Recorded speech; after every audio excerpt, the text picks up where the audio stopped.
Hi, this is Tim of the 1916 Company. Welcome and thanks for logging on. If you love this watch, email me, Team Mosso at the1916company.com for purchase pricing and availability questions concerning this watch. The key to beating the market as a collector is to stay ahead of the market. Hit them where they ain't, as I like to say.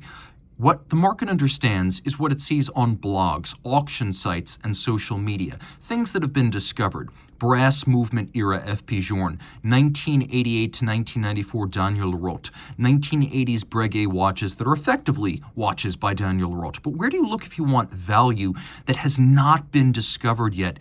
Well, you look in plain sight, because hiding right there, you find the 2005 to 2020 work of Cartier's Carole Forestier caseback. Now, she's one of the great constructors and engineers and watchmakers of the modern era, one of the most inventive, capable, and consequential.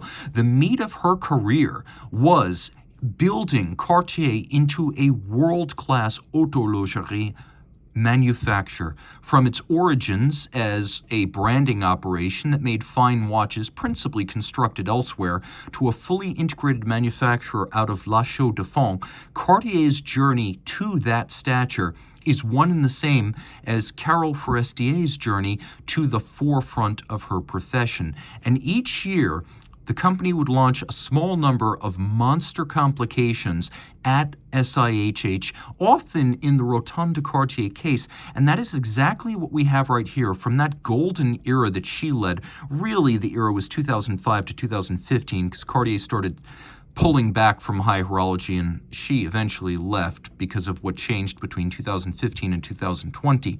But that 2005 to 2015 period birthed this. The 2010 Cartier Rotonde de Cartier Astrotourbillon. This is a model featuring a unique tourbillon conception. Notice it doesn't rotate on its axis. It orbits the center dial with incredible depth of field, mobile on a stationary ring gear at the center of the dial.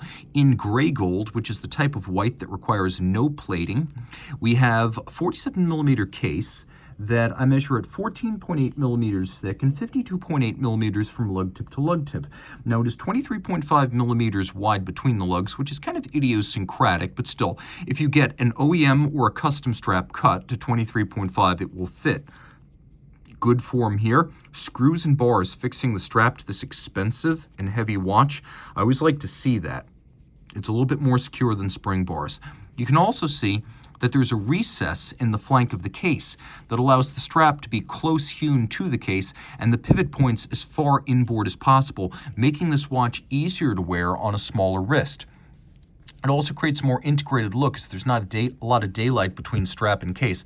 Now, when I put it on my wrist, the first thing you might notice is that it fits unexpectedly well. For a guy with a fairly small wrist of 16 centimeters, I can tell you that though the watch is prominent, it doesn't feel too big. This is definitely the clock watch look, so if you like the look of the big watch, game on. But ergonomically, it's actually quite well shaped, well balanced, and actually fits decently. If prominence is what you're going for, the ergonomic equation is an excellent one. And looking at it from the bottom, you can see the curvature of the lugs really helps mitigate the fit issues. The strap is super high quality. You can see large rectangular scale, symmetrical scale alligator leather, which is always the most expensive cut of the beast. It's a sort of semi-gloss black. We've got a monotone stitch, a little bit of bolstering to add some thickness and body, and then a folded edge. Notice the absence of perforations, because the watch uses a version of the very first deployant clasp ever created for a wristwatch, invented by Louis Cartier himself back in 1909. And the way this works is you can see it actually takes in the slack on one side so that you can adjust it while hiding the excess length underneath the strap. There's no need for minder loops here. And if you're wondering what minder loops are, these are minder loops. No need right here. So the other thing that's nice to know is because it is a crimping system and it doesn't rely on a pin, there's no need to perforate the strap. As a result, it doesn't get gouged and it doesn't age out as quickly. So it's still a very clever system, courtesy of Louis right there. The watch has a Rotonde de Cartier case. I think oftentimes because of its regular shape and large internal volume, the Rotonde de Cartier was often the first choice when Carole Forestier was looking to create a large-scale complication. And you really do need it because this is a racetrack of a watch with this large orbital 3 Hz tourbillon moving all the way around once a minute, acting as the seconds hand effectively for what is a 3-hand watch. And you could see that the depth is unbelievable with guilloche on both the elevated center dial and the platform below. Broadsword style hands. We have the Cartier radially arrayed Roman numerals with the watchmaker's 4 and the secret signature down at 7 o'clock. You can also see that the track outboard makes it easier to read individual seconds and minutes, and that there is a rosette guilloche around the base of that minutes and seconds track. Taking a quick look at the tourbillon itself, you realize it does not rotate on the balance staff axis. It is nicely decorated with a combination of mirror polish, mirrored beveling, and nicely applied satination. You can also see that it features conventional curb pins for adjustment and Inca block style shock protection, and the carriage is beautifully decorated. This is an horlogerie watch in every regard. Beautifully finished. You can see that we have a high grade of beveling within the jewel sinks, the screw sinks, along the edges of the bridge. Taking a close look right there, you can see it nicely. We have stripes across. We have a set of barrels with snailing on their tops, actually double solarized, as you can see. Twin barrels, manual wind, 3 Hz, 23 joules. This is the 9451 48-hour power reserve, which is impressive given how power intensive this watch really is.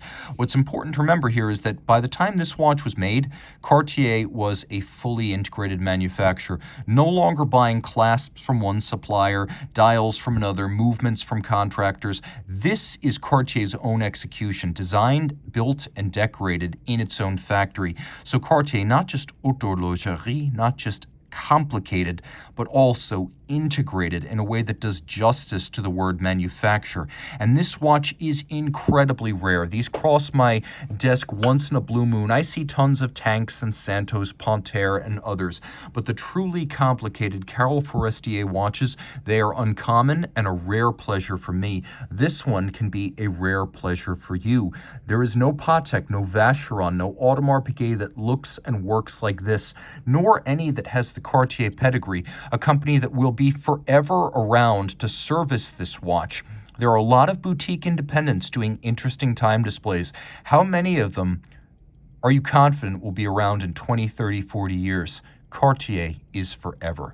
And you sort of get that startup feel from the years when Carole was running the company. From about 2005 to 2015, they beat the world, and this watch is all about that kind of ingenuity. 30 meters water resistant, so don't take it swimming, but it does have a little bit of a sporty vibe for a dress watch.